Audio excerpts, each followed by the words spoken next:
Di antara Gunung Gede Pangrango dan Gunung Salak di Jawa Barat, Agun Gunanjar Sudarsa mendirikan rumah cuklik tepatnya di Jalan Gang Salawi Cibaruyut Cigombong, Bogor. Agun Gunanjar Sudarsa, biasa dipanggil Kang Agun, merupakan anggota Komisi 11 DPR RI fraksi Partai Golkar ini lahir di Bandung, Jawa Barat, 13 November 1958. Sebagai politikus, Agun menjadikan rumah cuklik lebih sebagai implementasi dari prinsip hidup sukses 5 jari. Wakil Ketua Umum Depina Soksi ini juga memberdayakan masyarakat setempat dalam semua pembangunan di rumah cuklik.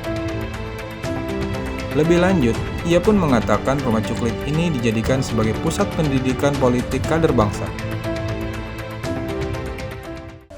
Saya melihat pendidikan politik kader bangsa yang dilakukan oleh Soksi itu berbeda dengan pendidikan pelatihan yang pernah saya ikuti di organisasi kemahasiswaan, di organisasi kepemudaan, di organisasi perkumpulan lain. Ternyata yang diberikan di sana itu bagaimana seseorang itu memiliki pemahaman wawasan kebangsaan yang utuh, yang komprehensif, bahwa Indonesia ini adalah sebuah negara yang dibangun atas dasar perjuangan yang semuanya itu dilandaskan kepada ideologi negara Pancasila.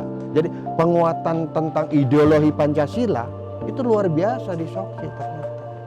Nah akhirnya disitulah makanya saya mengatakan saya bisa bercerita bagaimana Soksi lahir itu lebih dilatar belakangi oleh kondisi politik nasional pada saat itu, di mana ancaman terhadap ideologi negara kita itu luar biasa. Sebelum ada Soksi itu ada Sopsi. Makanya untuk mengimbanginya kita bikin Soksi. Ada Sopsi buruh, ada Soksi karyawan. Nah, sebetulnya di balik itu semua adalah gerakan-gerakan dalam rangka membendung ideologi-ideologi yang berbeda. Satu.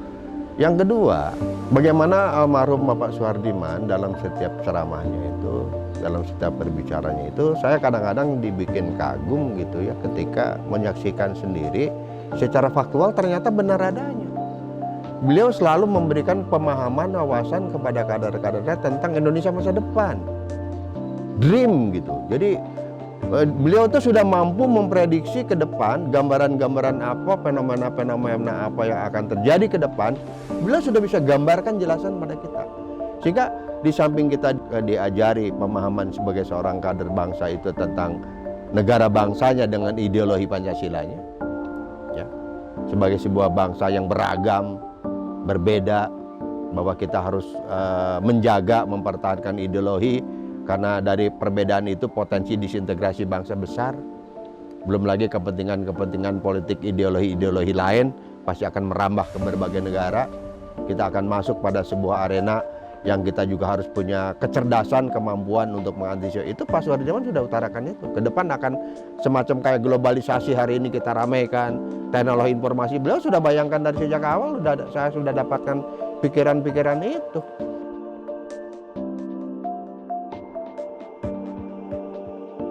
Alhamdulillah kemarin pasca Munas kan terpilih Pak Supit, Pak Bobi sebagai Ketua Dewan Pembina, karena saya Ketua penyelenggara waktu itu, ya Ketua penyelenggara pada waktu Munas kemarin, saya mengundang semua untuk hadir. Dan Alhamdulillah, jadi pasca Munas semua mulai dari Ketua Umum, ya, Sekjen dan lain sebagainya hadir di sini. Pak Ketua Umum pidato di aula tadi, di aula Aki Sarosi itu, yang di sebelahnya merah putih, itu kan di sebelah kirinya ada bendera Golkar, sebelahnya lagi bendera Soksi. Yang sebelumnya saya juga sudah berpidato sebelumnya, yang saya menyampaikan Pak Ketua Umum saya berniat untuk menjadikan rumah cuklik ini menjadi bagian integral dari kekuatan Soksi untuk melakukan pendidikan politik kader bangsa. Yang sebetulnya kalau langkah-langkah ini akan dilakukan, nah saya berharap rapat pleno kemarin yang sudah berlangsung sesungguhnya tidak akan jauh lebih baik. Yang langkah pertama dilakukan itu adalah melakukan konsolidasi organisasi. Makanya dalam 3 bulan ke depan sudah diputuskan kita akan selenggarakan musyawarah di provinsi, juga ada pergantian depidar seluruh Indonesia. Sudah ada lebih dulu Sumatera Utara, Gorontalo sama Sulawesi Utara, yang lain menyusul. Dilanjutkan dengan musyawarah di tingkat cabang, di Pincap, di tingkat kabupaten kota sampai di ranting dan sebagainya.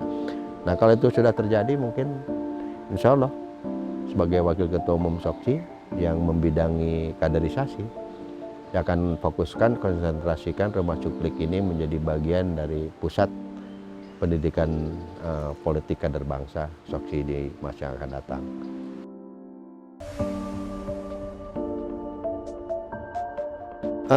Saya pikir begini ya, yang pertama, Soksi ini kan harus berpikir Indonesia itu dari Sabang sampai Merauke. Jadi kita harus memberikan kesempatan pendidikan pelatihan itu mulai dari Sabang sampai Merauke. Nah, bagaimana kita bisa mampu menciptakan kader-kader bangsa yang berwawasan kebangsaan, berideologikan Pancasila, dan dia punya sejumlah kemampuan kepemimpinan dengan berkolaborasi. Saya mengatakan kalau Anda mau sukses itu, saya akan aplikasikan bagaimana prinsip hidup sukses 5 jari, terutama kata kuncinya bagaimana itu toleransi, bagaimana itu kolaborasi, dan bagaimana kita melakukan konsistensi. Jadi toleransi, kolaborasi, dan konsistensi itu sebetulnya garis prinsip yang sebetulnya sudah diciptakan oleh Yang Maha Kuasa tentang diri kita.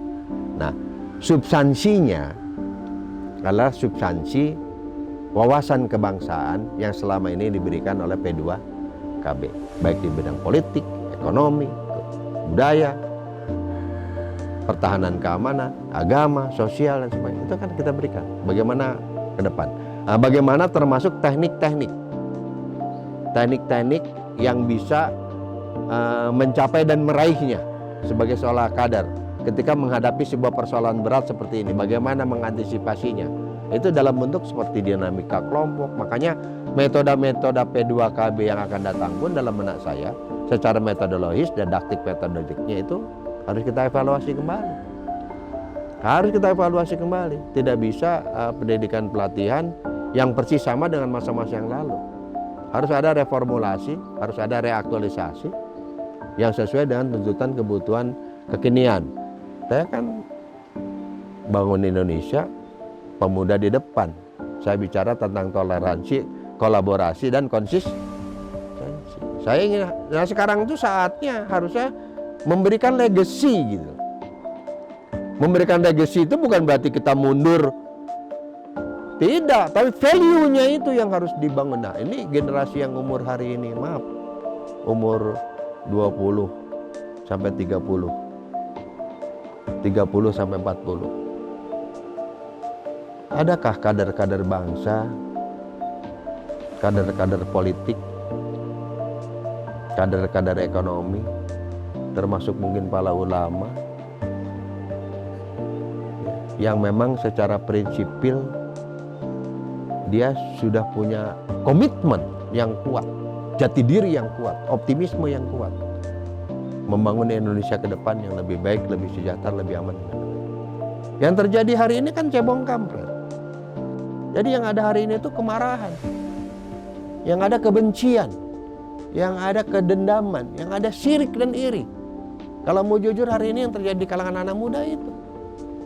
Tapi semangat militansi, semangat juang untuk hidup, bahwa hidup itu adalah perjalanan waktu, mensyukuri segala apa yang diberikan, dan mengoptimalkan segala yang diberikan itu dari hari ke hari, dari waktu ke waktu, berubah menjadi manusia merdeka, bahagia dan sejahtera.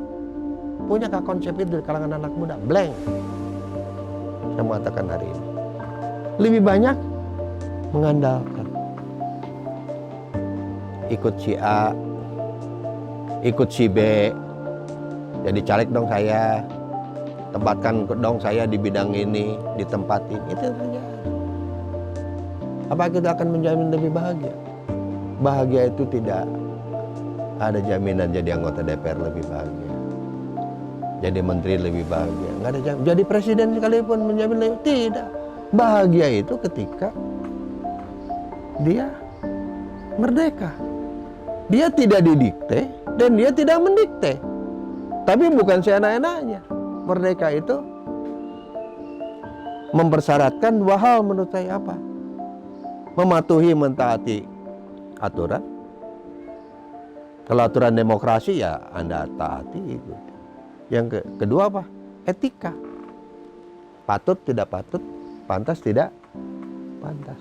Nah, mulai dari kita berbusana, berbicara, menggunakan tangan, menggunakan kaki.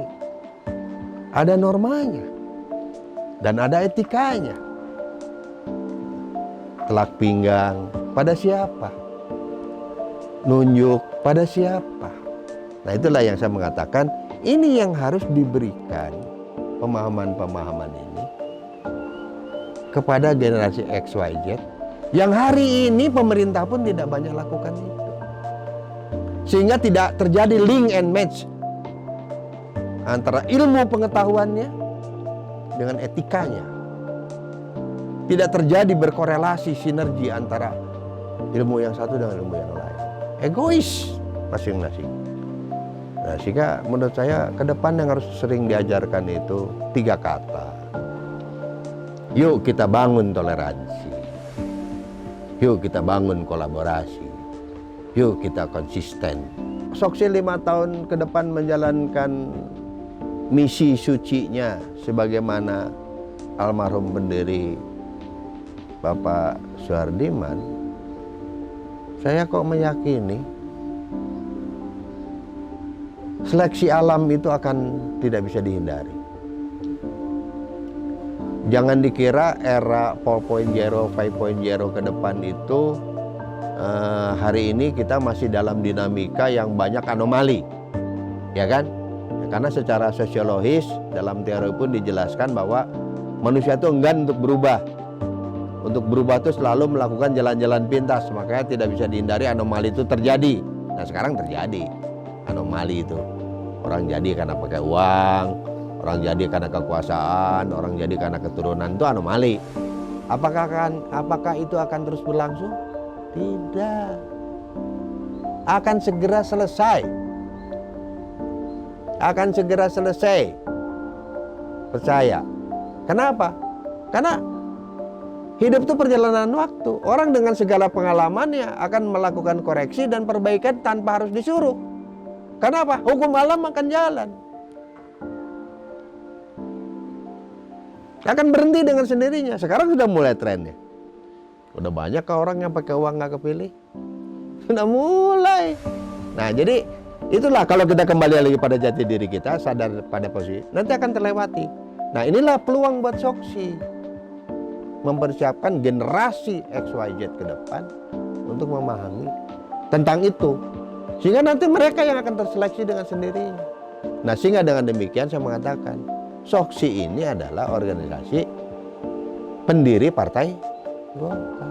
Artinya, kebesaran Soksi akan memberikan kontribusi positif bagi Partai Golkar.